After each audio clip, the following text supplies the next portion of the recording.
건보 얘기 좀 해볼까 합니다. 갑자기 건보 보장성 강화 얘기 나왔는데 또 돈 얘기야. 돈이 모자라네, 남네, 어쩌네. 비급여, 간단하게 한 줄로 하면 비급여의 전면 급여화.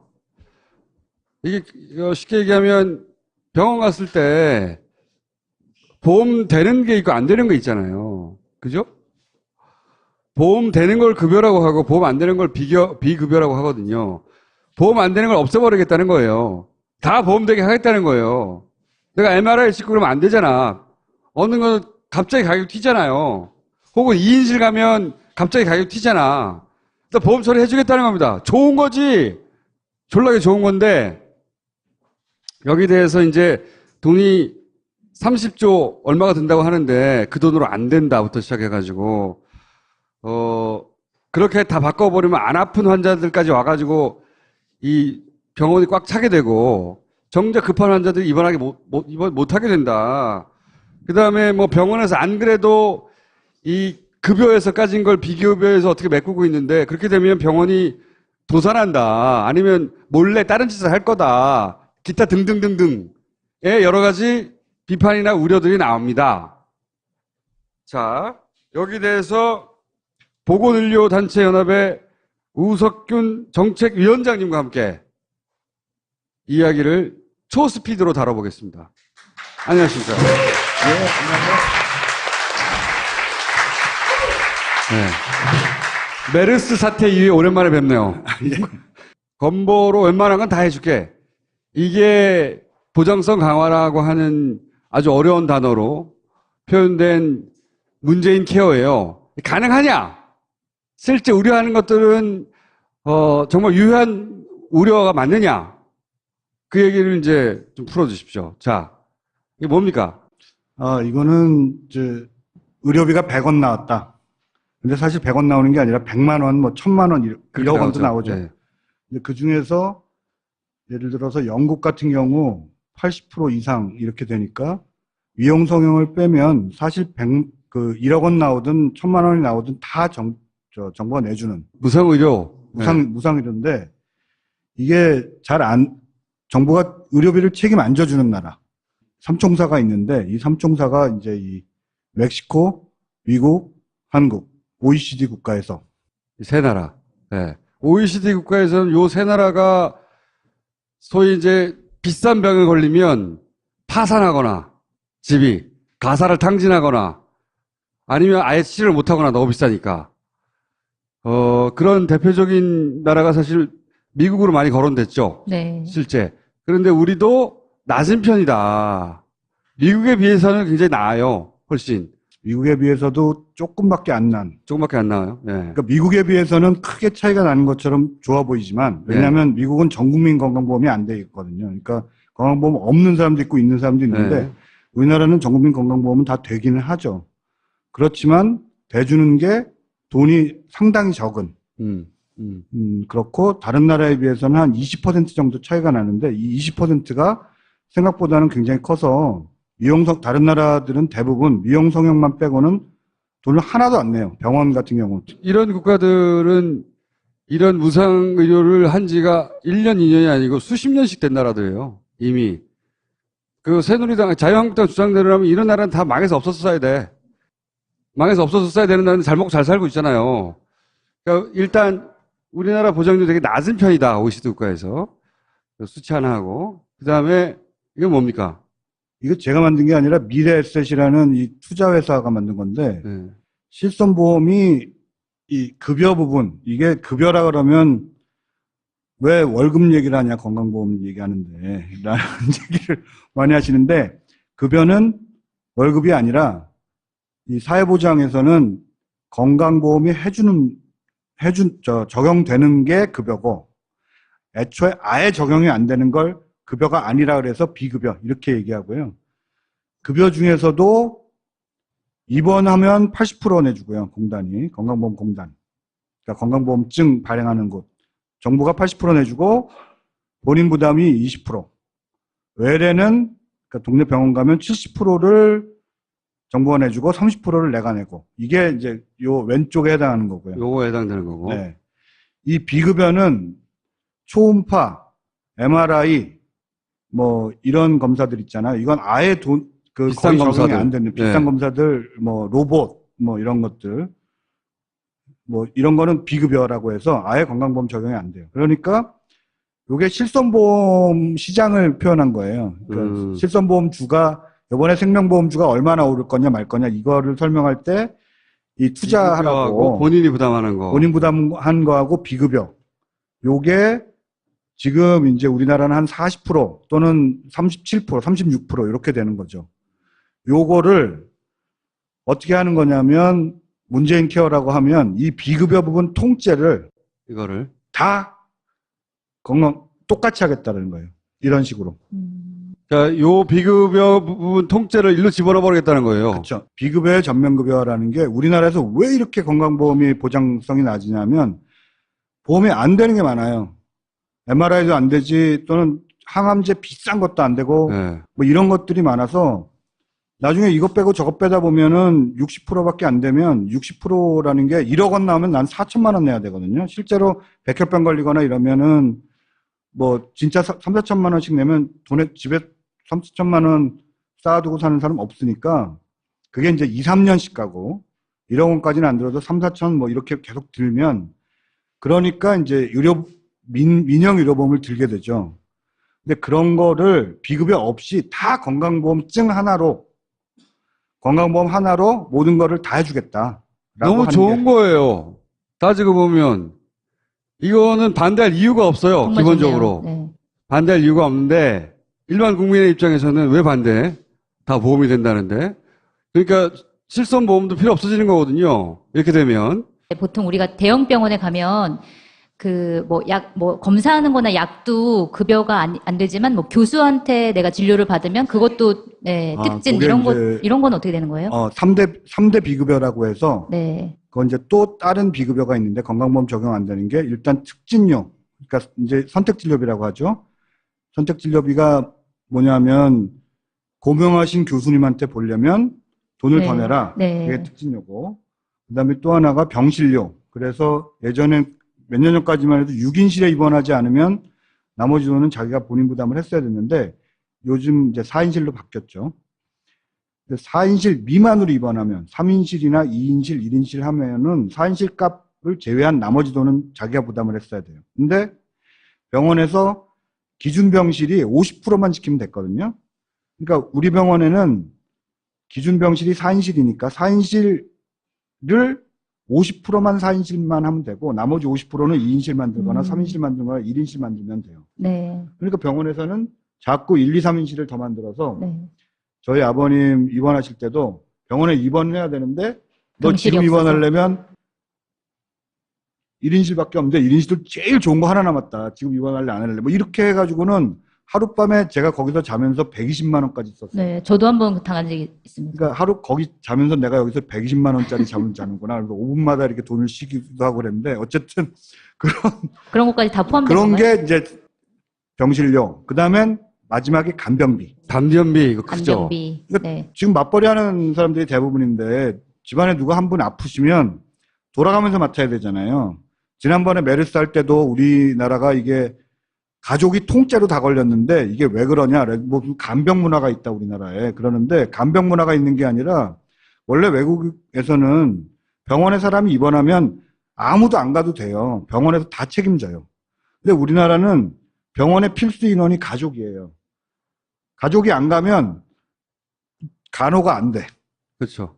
그래서 맞아요. 이 간병인을 고용하거나 이렇게 했는데 이번에 하는 거는 아예 간호 인원을 좀 늘려서 간호 간병을 아예 그 건강보험으로 다 들여오겠다라는 것까지 포함. 그렇게 되면 이게 얼마나 3대 좋겠어. 비급여예요. 3대 비급여도 다 포함이 된 건가요? 포함시키겠다. 특진료 뭐 이런 네. 것도 라고 다 하는 포함돼서. 거고 간호 간병은 점진적으로 늘리고 시민단체의 불만은 이게 점진적으로 자꾸 얘기가 나와서 좀 불만이긴 한데 어쨌든 간에 원칙은 3대 비급여를 다 없애겠다라고 하는 겁니다. 되면 무조건 좋은 거예요. 되면 무조건 좋은 건데 여기서 이제 그 얘기 하지 않습니까? 돈 문제 얘기하는데 돈 문제는 여기서 얘기할 바가 저는 아니라고 봐요. 왜냐하면 정말 돈이 부족할 수도 있고 돈이 남을 수도 있어요. 그건 지금 우리가 예단할 수는 없는 거라고 봐. 정부 예산이 맞을 수도 있죠. 계산이. 맞지 않을 수도 있고. 그런데 이제 이걸 돈 문제로 계속 싸워봐야 저는 본질을 흐리는 거라고 생각하는 거거든요. 돈이 좀 모자라면 국가 재정을 부어서라도 하겠다는 거잖아. 이건 철학의 문제지 예산의 문제가 아니거든요. 실제로 따지고 보면 그 정도 돈은 우리한테 있어요. 국가한테. 다른 데 안 쓰고 끌어다 써도 돼요. 실제. 그러니까 이 돈이 조금 모자라지 않다 가지고 끊임없이 싸우는데 끝나지 않을 싸움이야. 5년 후에 예산이 얼마가 쓸지 얼마 한다고 정확하게. 저는 그거는 궁금하지 않고 이거는 궁금해요. 의사들이 뭐 의사 출신이지만 모든 의사가 다 그런 건 아니지만 의사들이 우려하는 바가 있잖아요. 지금도 의사예요. 예.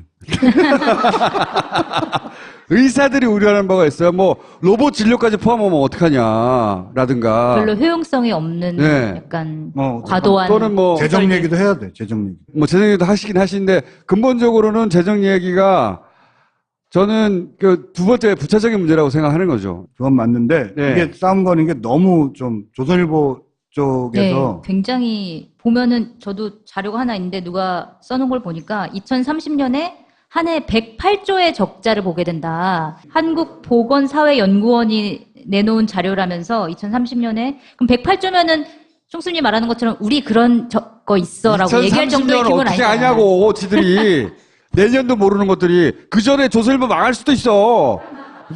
그렇게 되기를 뭐 어쨌든 네. 소심하게 말씀하셨습니다. 아니 말을 잘못했고요. 어쨌든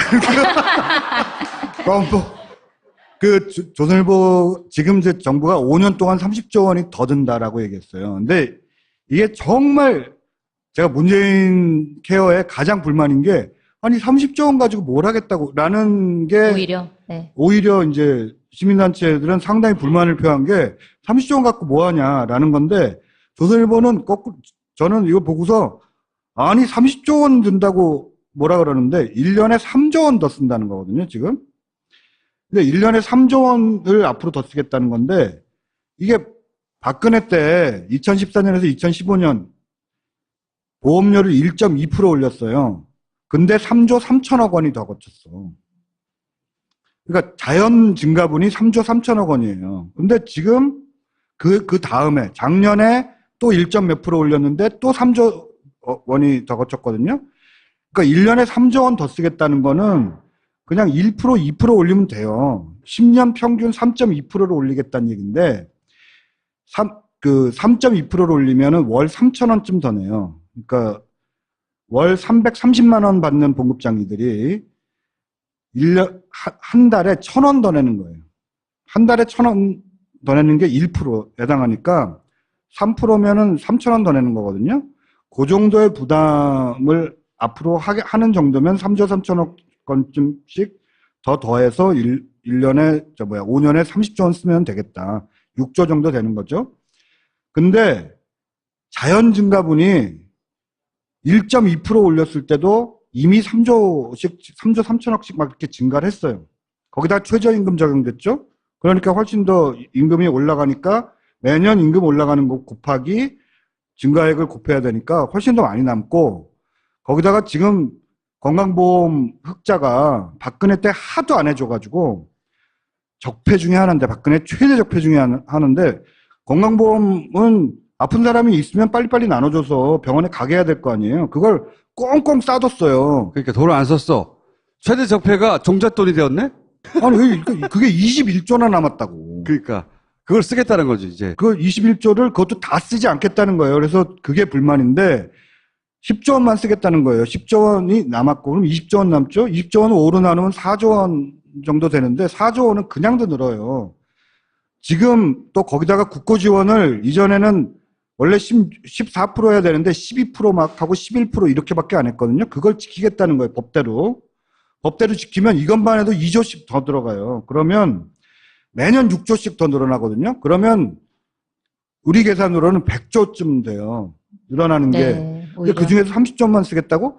너무 조금 쓴다. 너무 소심한 거 아니야? 너무 소심하신 거 아니야? 이게 좀 그렇다. 이렇게 생각을 하고 있는 마당에 30조 원이 든다고 나라 망했다. 뭐 이러고 뭐 자유한국당이나 이름 안 바뀌었죠 아직. 자유한국당이나 뭐 이런 당에서 이런 당에서 뭐 5년 뒤, 5년만 바라보는 정권이라는 둥, 뭐 이런 얘기를 하는 거는 재정이 이 별거 아닌데 너무 심하게 뭐라 그런다. 이거는 제가 볼 때는 너무 지나친 과장이다. 이게 옛날처럼 세금 폭탄론으로 어떻게 해보겠다는 건데, 복지하려면 세금 더 많이 내.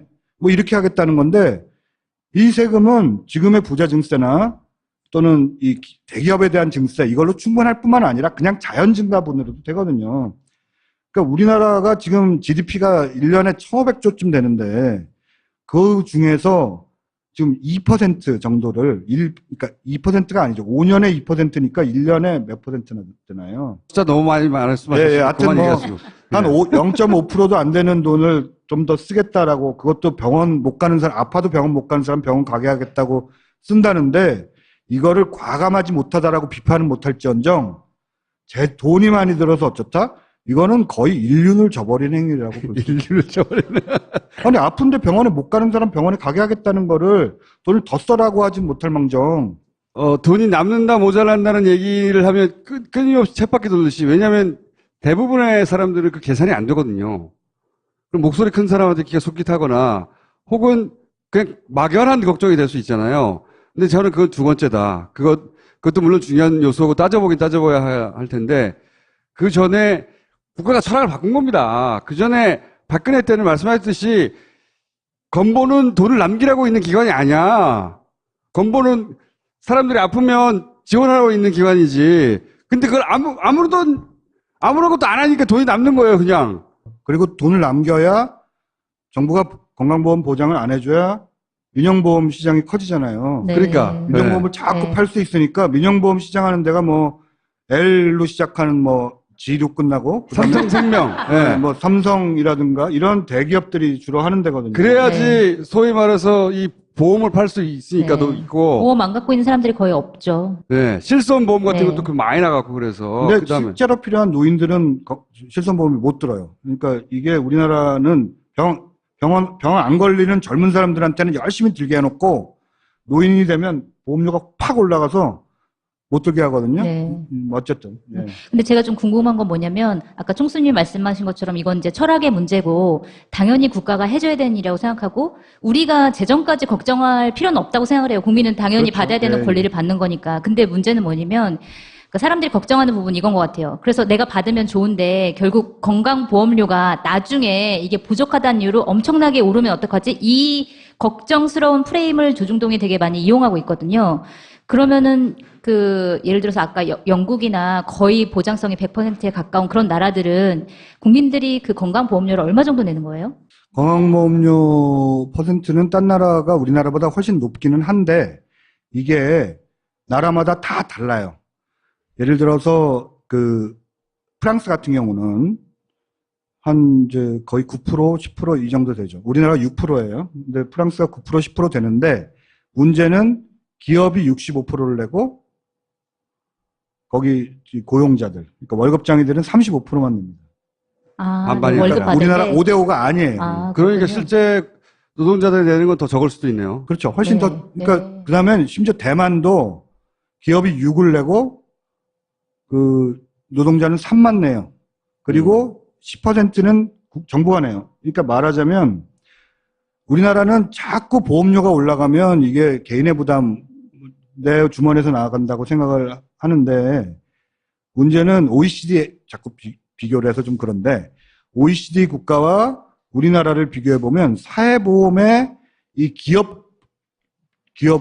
우리나라는 이제 자꾸 법인세 이것만 따지는데 법인세 말고도 굉장히 큰 차이가 나는 게 기업이 사회보장에 기여하는 게 GDP의 2%나 차이가 나요. 그거면 우리나라에서는 60조 뭐 이 정도 차이 나는 거, 30조 원이죠. 30조 원 차이가 나는 거거든요. 그러니까 이게 기업이 지금 돈을 훨씬 더 많이 내야 되는 거죠. 그러니까 이게 기업이 우리나라에서는 건강보험이나 국민연금이나 이런 부분에 다 5대5 부담인데 이것들을 바꿀 수도 있고 또 하나는 실제로 병원비 하나도 안 든다. 교육비 하나도 안 든다.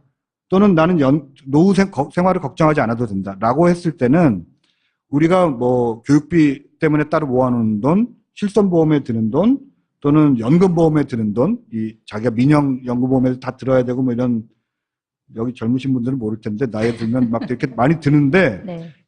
거기에 들 돈이, 오히려. 거기에 드는 돈이 지금 가구당 평균 부담이 네. 뭐 30몇만 원씩 되거든요. 네. 각종 그것의 보험. 3분의 1 정도도 아니지. 한 4분의 1, 5분의 1 정도만 내면 그 건강보험은 다, 건강보험 하나로 다 해결되겠다는 얘기니까 이거는 뭐, 이 부담분에 대해서는 기업이 더 내야 된다는 것과 정부가 더 책임져야 된다는 거. 우리나라는 지금 뭐 20% 책임지지만 일본은 50% 책임지고 대만도 40몇 프로 책임지고 다른 나라는 국가가 세금으로 부담하는 게 건강보험으로 해도 굉장히 많거든요. 이것과 그다음에는 지금 우리 그냥 단순 비교해도 실손보험으로 빠져나가는 돈 이런 것들을 그 건강보험료로 이제 대신 낸다라고 생각을 했을 때는 훨씬 더 싸게 먹히는 거죠. 네. 오히려 그렇게 거의 100% 부담하는, 그러니까 정부가 부담해주는 그런 나라들에서 개인이 의료비로 들어가는 돈은 오히려 더 적다. 훨씬 적어요. 네. 예. 의사들이 반박하는 부분이 있어요. 로봇까지 할 필요가 있느냐부터 시작해가지고 또는 뭐 이렇게 의료비가 낮게 되면 이인실도 저렴하면 병원에 다 오지 않겠냐.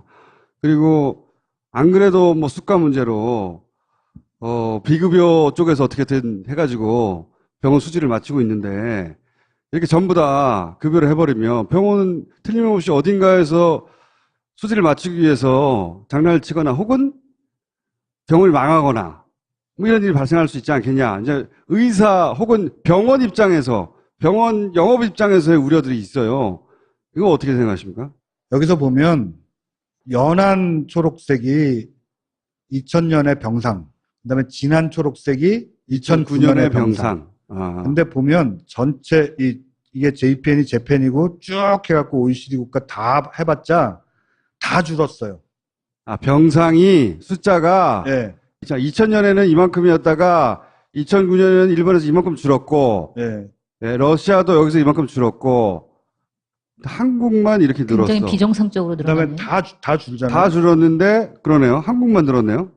이게 무슨 뭘 의미합니까 이게? 뭐 가게가 우리 너무 장사가 안 돼요라고 얘기하는데 2배가 생겼어. 똑같은 가게가. 이러면 이거는 아니다라고 볼 수 있겠죠. 굉장히 많이 남았던 거예요. 일단 첫째 현실은 그렇다. 근데 물론 이거는 병원에 해당하는 겁니다. 동네 의사들 중에서는 상당히 정말 힘든 사람도 있어요. 힘들다라는 기준이 이게 국민들 눈높이하고는 맞을진 잘 모르겠으나 어쨌든 이 좀 뭐 쉽지 않은 사람들도 있긴 있는데 그렇다고 해서 병원 지금 우리나라 이 큰 병원들 있지 않습니까? 이 병원들은 엄청 늘었다. 계속해서 늘고 있다라고 하는 거는 결코 어려운 상황이 아니다라는 걸 전제를 해야 돼요. 수가도 과거는 뭐 수가가 70% 정도였다고 하는데 최근 연구에 의하면 90% 정도까지 수가가 이제 현실화됐다라는 게 최근에 이제 보고고요. 그렇다면 수가를 적정 수가화한다라는 게 무슨 뜻이냐라고 했을 때는 확실히 우리나라에선 행위료, 즉 의사가 실제로 손으로 하고 진료하는 거. 진료하는 이 행위가 굉장히 싸고 재료비가 되게 비싸요. 검사비가 비싸고 그러니까 자꾸 검사를 많이 강요하고. 하라고 하고 이렇게 딱 적고 있다가 어디가 아파요 그러면 막 이렇게 체크를 해서 어디가 아파요라는 얘기하기가 굉장히 병원 가면 무섭다. 검사하라 그럴까봐 라고 하는 사람들도 네. 있는데 이게 검사비가 높고 뭐 여하튼 재료비가 높으니까 자꾸 검사를 때리고 MRI 뭐 이런 식으로 자꾸 뭐 고가를 때리는데 고가 검사나 진료. 근데 이게 진료 행위에는 돈을 좀 올려줘야 되고 그다음에 검사나 고가 진료 이거는 좀 줄여야 된다라고 하는 게 지금까지의 연구 결과예요. 네. 그거를 이제 적정 수가라고 하자는 거가 이제 대통령이 하신 말씀이고 그런 거예요. 이제 그렇게 될 경우에 그걸 맞춰주면 이제부터는 좀 제대로 하자라고 의사들에게 권고를 한 거죠. 대통령이.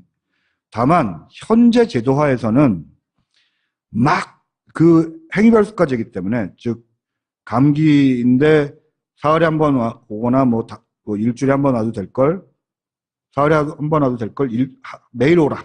네. 라고 하면은 3배 받는 거잖아요. 월 네. 뭐 3번 오면. 그러니까 이렇게 하면 한 번 오게 할 걸 세 번 오면은 세 배를 받게 되기 때문에 그걸 행별 수가제라고 하는데, 이런 수가제도를 다른 나라에서도 동네 의원에서는 대부분 합니다. 그런데 병원에서 하는 나라는 우리나라 하나예요. 일본하고. 전 세계에서. 병원은 통째로 니네 1년에 얼마 줄게 니네 알아서 써. 또는 맹장염이면 한 번, 맹장염 얼마. 또는 무슨 암, 그럼 얼마. 뭐 이런 식으로 자궁근종, 그럼 얼마. 이런 식으로 병마다 무슨 치료를 하던 간에 이건 얼마야. 라고 하고 그 속에서 니네 마음대로 치료해. 라는 식으로 포괄수가제를 하거나 이런 식의 미리 정해진 가격대로 주거든요. 근데 우리나라는 병원에서도 자주 오라 그러면 자꾸 오게 만드는 그런 수가제를 쓰기 때문에 늘어날 수가 있어요.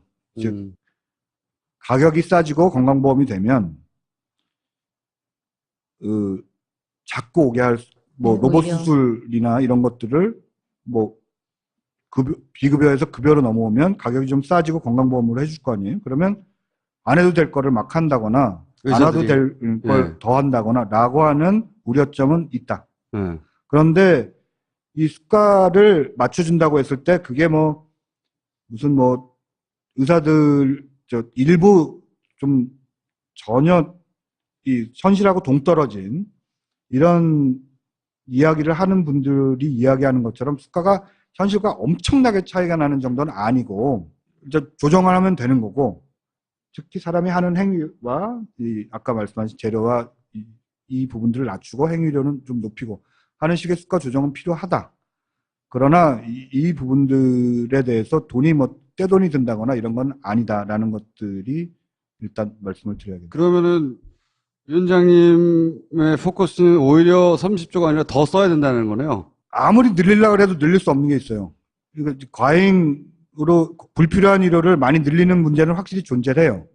이걸 어떻게 줄일까도 문제인데, 일단 첫 번째는 의료의 특성상 많이 늘릴 수 없는 경우가 있어요. 그러니까 맹장염 수술을 2번 할 수는 없어요. 맹장을 2번 뛸 수가 없거든요. 네. 나 오른쪽에 하나 있고, 왼쪽에도 하나 더 있는데, 이게 이런 건 없단 말이죠. 그러니까 아무리 늘리려고 해도 이게 늘릴 수가 없는 그런 게 있어요.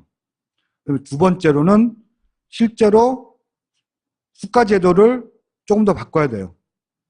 정부에서도 바꾼다고는 했는데 이게 의사들이나 병원들이 반발을 할까봐 이 부분을 세게 얘기 안 했어요. 이번에. 병원에서 돈을 제대로 쓰게 하기 위해서는 포괄수가제를 언제부터 언제까지 도입한다. 그러니까 또는 미리 돈 주고 미리 돈 준 만큼만 알아서 해.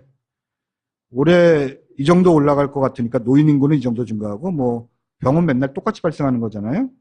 그러니까 그런 정도로 하니까 이 정도 인상하는 돈을 미리 줄 테니까 거기서 니네 마음대로 알아서 써. 병원들끼리 알아서 나눴어. 라는 총액계약제를 한다든가 이런 식의 좀 병원이 의료비를 얼마나 쓰나 라는 부분들을 통제할 기준을 좀 제시를 해야 되는데 이번엔 좀 그 자세한 얘기는 안 하셨어요. 이게 정책적인 조정은 필요한데 방향성은 맞고 오히려 조중동의 주장과는 다르게 돈을 더 많이 써야 되고 그래도 고갈되지는 않는다. 걱정하지 그럼요. 마라. 그러니까 우리나라가 딴 나라에 비해서 한 20%가 차이가 나요. 근데 요번에 줄여주겠다는 게 6분의 1이에요. 그러니까 너무 소심하다라고 얘기 안 할 수가 없죠. 시민단체가 다 건강보험 보장률이 목표가 70%다? 아니, 왜 이명박도 말로는 일단 75%라 그랬는데, 박근혜도 말로는 75%라 그랬는데, 말로 70%가 뭐냐? 이게 나중에 깜짝 놀라는 거냐? 나 70% 한다 그래놓고 나중에 알고 보니 80%지? 이렇게 얘기하려는 것도 아니고 말이지. 이게 무슨 소심하게 70%가 뭐냐? 네. 어떻게 바꿔놨는데 목표치를 70%밖에 안 해놓으면 내 본인 부담에 이 6분의 1밖에 안 주는 거거든요. 이거는 결국 실손보험은 다 해야 되고 예비급여라고 해서 비급여를 다 건강보험 한다고 하지만 예비급여라는 걸 통해서 앞으로 기초를 놓겠다라는 정도만 했지 이걸 진짜로 다 정부가 돈을 많이 대주겠다라는 것도 아니고 이러다 보니까 시민단체들은 이게 소심하다, 미흡하다, 실망스럽다까지 얘기가 나오는 거죠. 2022년까지 하겠다는 목표치를 달성하더라도 여전히 그 정도로 부족하다는 거죠. 그쵸. 그러니까 지금 부담하는 돈의 6분의 1만 주는 거니까 18%만 준다고 하니까 그 정부가 이렇게 발표한 거거든요. 그보다는 좀 더 과감하게 좀 더 썼어야 된다. 30조가 뭐냐. 배는 써야지. 그러니까 100조 들어올 건데 우리가 볼 때는. 네. 이 돈이 고갈돼서 5년 후에 쫄싹 망한다는 이야기는 근거가 없다. 이게 주장이시고, 더 과감하게 더 써도 된다, 오히려. 그래봐야 개별적으로 봉급생활자들이 내는 돈이 추가 인상돼봐야 몇천 원 수준이다. 걱정하지 마라. 보험에 속지 마라. 이런 이야기였습니다. 자, 오늘 여기까지 하겠습니다. 감사합니다.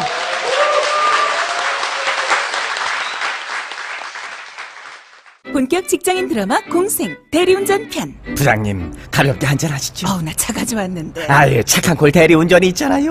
부를 때마다 500원이 기부되는 착한 콜. 딴지가 기부 내역을 검증한 착한 콜 1800-9998. 대리운전도 믿고 맡기세요. 꽃배달은 1800-9222. 퀵서비스는 1800-9668로 착한 콜 하실 수 있습니다. 건강보험 하나로 모든 거를 다 해주겠다. 너무 좋은 거예요. 따지고 보면. 이거는 반대할 이유가 없어요. 정말 기본적으로. 좋네요. 네. 반대할 이유가 없는데, 일반 국민의 입장에서는 왜 반대? 다 보험이 된다는데. 그러니까 실손보험도 필요 없어지는 거거든요. 이렇게 되면. 보통 우리가 대형 병원에 가면 검사하는 거나 약도 급여가 안 되지만 교수한테 내가 진료를 받으면 그것도 네, 특진 그게 이제 이런 건 어떻게 되는 거예요? 3대 비급여라고 해서 네. 그건 이제 또 다른 비급여가 있는데 건강보험 적용 안 되는 게 일단 특진료. 그러니까 이제 선택진료비라고 하죠. 선택진료비가 뭐냐면 고명하신 교수님한테 보려면 돈을 네. 더 내라. 네. 그게 특진료고. 그다음에 또 하나가 병실료. 그래서 예전엔 몇 년 전까지만 해도 6인실에 입원하지 않으면 나머지 돈은 자기가 본인 부담을 했어야 됐는데 요즘 이제 4인실로 바뀌었죠. 4인실 미만으로 입원하면 3인실이나 2인실, 1인실 하면은 4인실 값을 제외한 나머지 돈은 자기가 부담을 했어야 돼요. 근데 병원에서 기준 병실이 50%만 지키면 됐거든요. 그러니까 우리 병원에는 기준 병실이 4인실이니까 4인실을 50%만 4인실만 하면 되고 나머지 50%는 2인실 만들거나 3인실 만들거나 1인실 만들면 돼요. 네. 그러니까 병원에서는 자꾸 1, 2, 3인실을 더 만들어서 네. 저희 아버님 입원하실 때도 병원에 입원을 해야 되는데 너 병실이 지금 없어서. 입원하려면 1인실밖에 없는데 1인실도 제일 좋은 거 하나 남았다. 지금 입원할래 안 할래. 뭐 이렇게 해가지고는 하룻밤에 제가 거기서 자면서 120만 원까지 썼어요. 네. 저도 한번 당한 적이 있습니다. 그러니까 하루 거기 자면서 내가 여기서 120만 원짜리 잠을 자는구나. 그래서 5분마다 이렇게 돈을 쉬기도 하고 그랬는데 어쨌든 그런 것까지 다 포함된 그런 건가요? 게 이제 병실료. 그다음엔 마지막에 간병비. 간변비, 이거 크죠. 간병비. 그러니까 네. 지금 맞벌이 하는 사람들이 대부분인데 집안에 누가 한 분 아프시면 돌아가면서 맡아야 되잖아요. 지난번에 메르스 할 때도 우리나라가 이게 가족이 통째로 다 건강보험이 적용되는 게 급여고 애초에 아예 적용이 안 되는 걸 급여가 아니라 그래서 비급여 이렇게 얘기하고요. 급여 중에서도 입원하면 80% 내주고요. 공단이 건강보험공단. 그러니까 건강보험증 발행하는 곳. 정부가 80% 내주고 본인 부담이 20%. 외래는 그러니까 동네 병원 가면 70%를 정부가 내주고 30%를 내가 내고 이게 이제 요 왼쪽에 해당하는 거고요. 요거에 해당되는 거고. 네. 이 비급여는 초음파, MRI 뭐 이런 검사들 있잖아요. 이건 아예 비싼 거의 적용이 검사들. 안 되는 비싼 네. 검사들 뭐 로봇 뭐 이런 것들 뭐 이런 거는 비급여라고 해서 아예 건강보험 적용이 안 돼요. 그러니까 요게 실손보험 시장을 표현한 거예요. 그러니까 실손보험주가 이번에 생명보험주가 얼마나 오를 거냐 말 거냐 이거를 설명할 때 이 투자하라고 본인이 부담하는 거. 본인 부담한 거하고 비급여 요게 지금 이제 우리나라는 한 40% 또는 37%, 36% 이렇게 되는 거죠. 요거를 어떻게 하는 거냐면 문재인 케어라고 하면 이 비급여 부분 통째를 이거를. 다 똑같이 하겠다는 거예요. 이런 식으로. 그러니까 요 비급여 부분 통째를 일로 집어넣어 버리겠다는 거예요. 그렇죠. 비급여의 전면급여라는 게 우리나라에서 왜 이렇게 건강보험이 보장성이 낮으냐면 보험이 안 되는 게 많아요. MRI도 안 되지 또는 항암제 비싼 것도 안 되고 예. 뭐 이런 것들이 많아서 나중에 이것 빼고 저것 빼다 보면은 60%밖에 안 되면 60%라는 게 1억 원 나오면 난 4천만 원 내야 되거든요. 실제로 백혈병 걸리거나 이러면은 뭐 진짜 3, 4천만 원씩 내면 돈에 집에 3, 4천만 원 쌓아두고 사는 사람 없으니까 그게 이제 2, 3년씩 가고 1억 원까지는 안 들어도 3, 4천 뭐 이렇게 계속 들면 그러니까 이제 민영 의료보험을 들게 되죠. 근데 그런 거를 비급여 없이 다 건강보험증 하나로 걸렸는데 이게 왜 그러냐? 무슨 간병 문화가 있다 우리나라에. 그러는데 간병 문화가 있는 게 아니라 원래 외국에서는 병원에 사람이 입원하면 아무도 안 가도 돼요. 병원에서 다 책임져요. 근데 우리나라는 병원의 필수 인원이 가족이에요. 가족이 안 가면 간호가 안 돼. 그렇죠. 그래서 맞아요. 이 간병비를 간병인을 고용하거나 이렇게 했는데 이번에 하는 거는 아예 간호 인원을 좀 늘려서 간호 간병을 아예 그 건강보험으로 다 들여오겠다라는 것까지 포함, 그렇게 되면 이게 얼마나 3대 좋겠어. 비급여예요. 3대 비급여도 다 포함이 된 건가요? 포함시키겠다. 특진료 뭐 이런 거 네. 라고 다 하는 포함돼서. 거고 간호 간병은 점진적으로 늘리고 시민단체의 불만은 이게 점진적으로 자꾸 얘기가 나와서 좀 불만이긴 한데 어쨌든 간에 원칙은 3대 비급여를 다 없애겠다라고 하는 겁니다. 되면 무조건 좋은 거예요. 되면 무조건 좋은 건데 여기서 이제 그 얘기 하지 않습니까? 돈 문제 얘기하는데 돈 문제는 여기서 얘기할 바가 저는 아니라고 봐요. 왜냐하면 정말 돈이 부족할 수도 있고 돈이 남을 수도 있어요. 그건 지금 우리가 예단할 수는 없는 거라고 봐. 정부 예산이 맞을 수도 있죠. 계산이. 맞지 않을 수도 있고. 그런데 이제 이걸 돈 문제로 계속 싸워봐야 저는 본질을 흐리는 거라고 생각하는 거거든요. 돈이 좀 모자라면 국가 재정을 부어서라도 하겠다는 거잖아. 이건 철학의 문제지 예산의 문제가 아니거든요. 실제로 따지고 보면 그 정도 돈은 우리한테 있어요. 국가한테. 다른 데 안 쓰고 끌어다 써도 돼요. 실제. 그러니까 이 돈이 조금 모자라다 모자라지 않다 가지고 끊임없이 싸우는데 끝나지 않을 싸움이야. 5년 후에 예산이 얼마가 없을지 얼마 한다고 정확하게. 저는 그거는 궁금하지 않고 이거는 궁금해요. 의사들이 뭐 의사 출신이지만 모든 의사가 다 그런 건 아니지만 의사들이 우려하는 바가 있잖아요. 지금도 의사예요. 예. 의사들이 우려하는 바가 있어요. 뭐 로봇 진료까지 포함하면 어떡하냐라든가. 별로 효용성이 없는. 또 나오죠. 네. 근데 그 중에서 예를 들어서 영국 같은 경우 80% 이상 이렇게 되니까 위험 성형을 빼면 사실 1억 원 나오든 1,000만 원이 나오든 다 정부가 내주는 무상의료. 무상의료인데 이게 정부가 의료비를 책임 안 져주는 나라 3총사가 있는데 이 3총사가 이제 이 멕시코, 미국, 한국, OECD 국가에서 세 나라. 네. OECD 국가에서는 요 세 나라가 소위 이제 비싼 병에 걸리면 파산하거나 집이 가사를 탕진하거나 아니면 아예 치료를 못하거나 너무 비싸니까. 그런 대표적인 나라가 사실 미국으로 많이 거론됐죠. 네. 실제. 그런데 우리도 낮은 편이다. 미국에 비해서는 굉장히 나아요. 훨씬.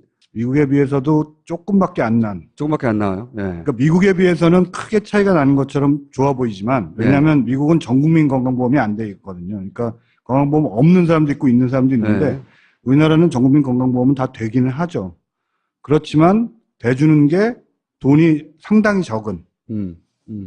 그렇고 다른 나라에 비해서는 한 20% 정도 차이가 나는데 이 20%가 생각보다는 굉장히 커서 다른 나라들은 대부분 미용 성형만 빼고는 돈을 하나도 안 내요. 병원 같은 경우. 이런 국가들은 이런 무상의료를 한 지가 1년, 2년이 아니고 수십 년씩 된 나라들이에요. 이미. 그 새누리당, 자유한국당 주장대로 하면 이런 나라는 다 망해서 없었어야 돼. 망해서 없었어야 되는 나라는 잘 먹고 잘 살고 있잖아요. 그러니까 일단 우리나라 보장률이 되게 낮은 편이다. OECD 국가에서. 수치 하나 하고. 그 다음에 이건 뭡니까? 이거 제가 만든 게 아니라 미래에셋이라는 이 투자회사가 만든 건데 네. 실손보험이 이 급여 부분 이게 급여라 그러면 왜 월급 얘기를 하냐 건강보험 얘기하는데 라는 얘기를 많이 하시는데 급여는 월급이 아니라 이 사회보장에서는 건보 얘기 좀 해볼까 합니다. 갑자기 건보 보장성 강화 얘기 나왔는데 또 돈 얘기야. 돈이 모자라네, 남네, 어쩌네. 비급여, 간단하게 한 줄로 하면 비급여의 전면 급여화. 이게 쉽게 얘기하면 병원 갔을 때 보험 되는 게 있고 안 되는 게 있잖아요. 그죠? 보험 되는 걸 급여라고 하고 보험 안 되는 걸 비급여라고 하거든요. 보험 안 되는 걸 없애버리겠다는 거예요. 다 보험 되게 하겠다는 거예요. 내가 MRI 찍고 그러면 안 되잖아. 어느 건 갑자기 가격 튀잖아요. 혹은 2인실 가면 갑자기 가격 튀잖아. 일단 보험 처리 해주겠다는 겁니다. 좋은 거지.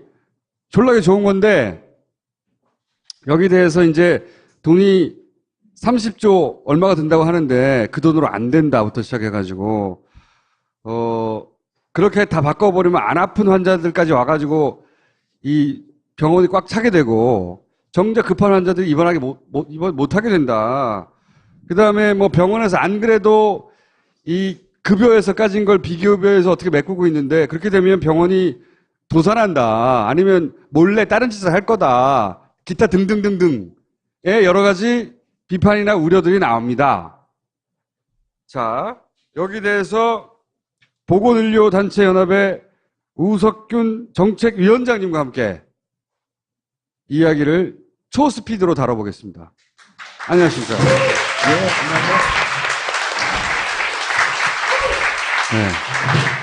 메르스 사태 이후에 오랜만에 뵙네요. 건보로 웬만한 건 다 해줄게.